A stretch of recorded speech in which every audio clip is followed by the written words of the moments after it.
Hello, ladies and gentlemen. For today's class, we're going to be focusing once again on Macbeth. Now, for today's class, what we're going to be looking at is the theme of responsibility.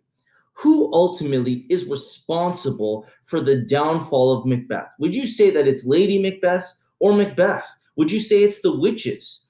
I want you to be able to focus on and kind of manufacture an idea or an argument on who you think is the key person responsible in this entire play for Macbeth's tragic downfall.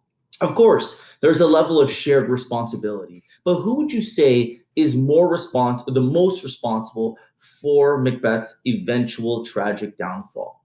Now, for today's class, I want students, our learning goal is that students are able to prepare for the Macbeth test. Keep in mind, your test is tomorrow. Again, it's going to be very similar to what we saw with the short stories test, where I'm going to be breaking it down for you.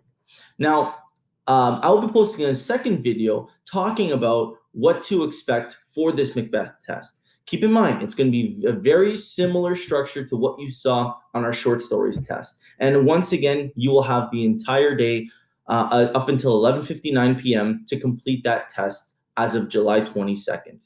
If you have an IEP, you would have until the 23rd.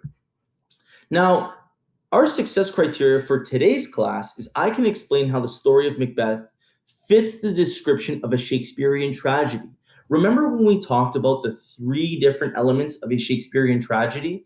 I want you to be able to apply how that connects directly.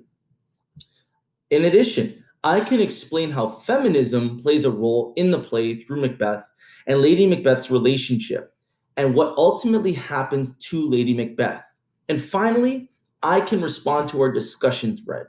Now, should you guys have any questions, feel free to contact me. In addition, use as many resources as you can and always participate to our discussion thread. Really looking forward to your post today, and I'm looking forward to watching you all dominate on that test tomorrow. Stay well, and we'll talk soon. Mr. Ramos.